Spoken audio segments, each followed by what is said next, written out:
warahmatullahi wabarakatuh. Kami dari kelompok 2 yang beranggotakan Purwasari, saya sendiri, Madani Cahyani, Rasmi Kamistu, Dwi Septiani, Adi Rohim, dan Alfian Apriyanto. Dan selaku dosen mata kuliah pendidikan yakni Bapak Dr. Badawi, Sarjana Hukum, Magister Pendidikan. Kami dari Universitas Muhammadiyah Kota Bumi, Prodi Pendidikan Bahasa dan Sastra Indonesia. Di sini kami akan membahas tentang definisi sistem dan sistem pendidikan. Yang kedua, komponen-komponen pendidikan. Sistem adalah komponen elemen yang dikenal objek, orang, kegiatan, rekaman informasi yang berkaitan satu sama lain, yang bertujuan guna untuk informasi dan lebih guna fungsinya. Sistem pendidikan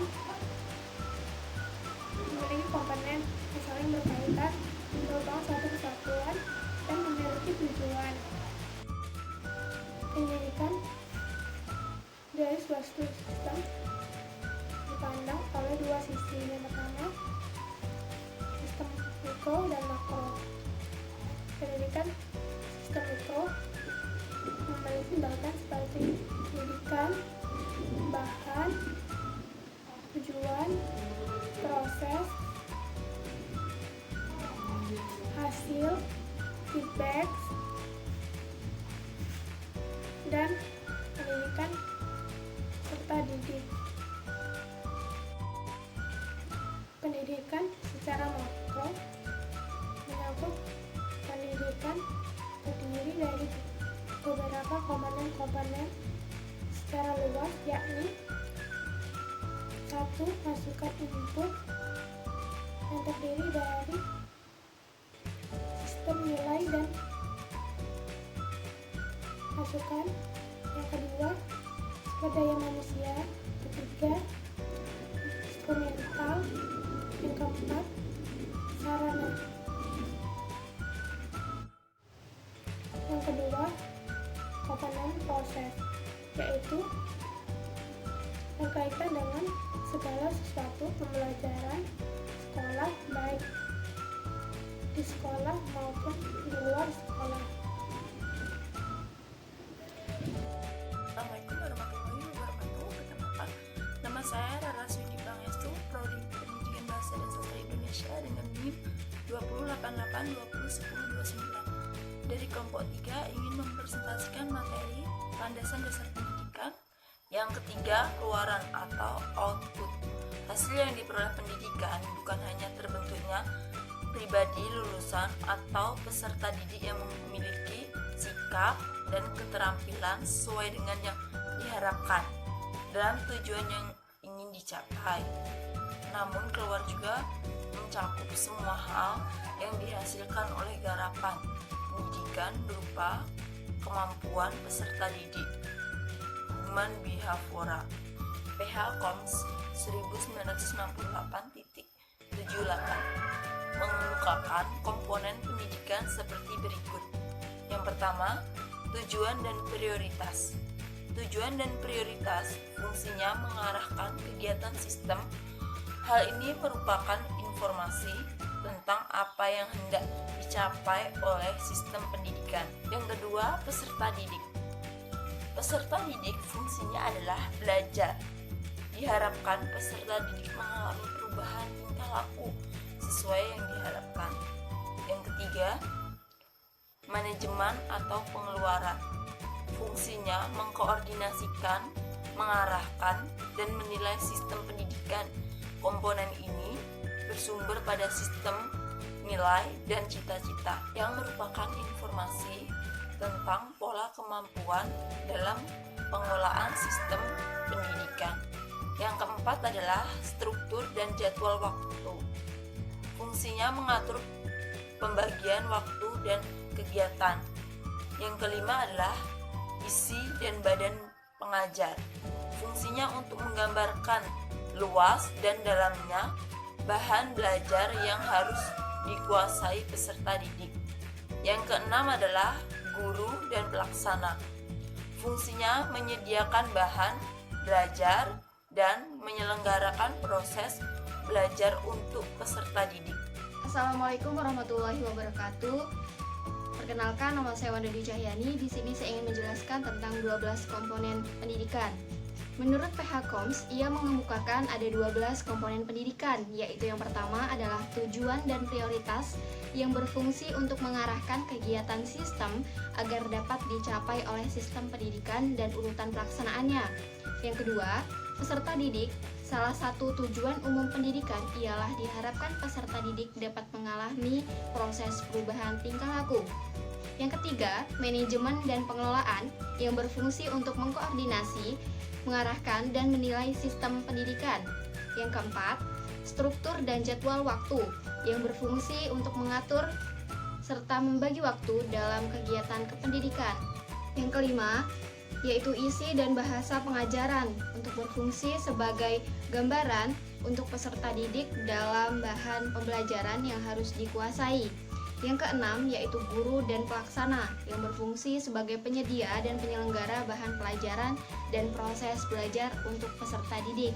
Yang ketujuh, alat bantu belajar yang berfungsi untuk memberikan proses pendidikan yang lebih menarik dan lebih bervariasi. Sekian penjelasan dari saya akhiri. Wassalamualaikum warahmatullahi wabarakatuh. Assalamualaikum warahmatullahi wabarakatuh. Perkenalkan, nama saya Dini Septiani, Prodi Pendidikan Bahasa dan Sastra semester 1. Di sini saya akan menjelaskan tentang fasilitas teknologi, pengawasan mutu, penelitian, dan biaya. Fasilitas fungsinya untuk tempat terselenggaranya proses. Teknologi fungsinya memperlancar dan meningkatkan hasil guna proses pendidikan. Yang dimaksud dengan teknologi ialah semua teknik yang digunakan sehingga sistem pendidikan berjalan dengan efisien dan efektif. Pengawasan mutu fungsinya membina peraturan-peraturan dan standar pendidikan.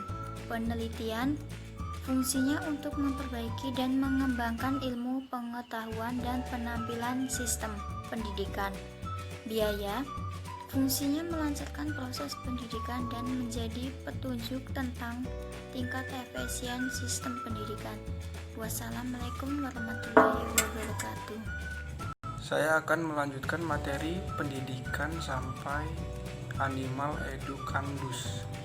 Pendidikan adalah proses pengajaran, pengetahuan, keterampilan, dan kebiasaan dari sekelompok orang yang diturunkan dari satu generasi berikutnya melalui pengajaran, penelitian, dan pelatihan.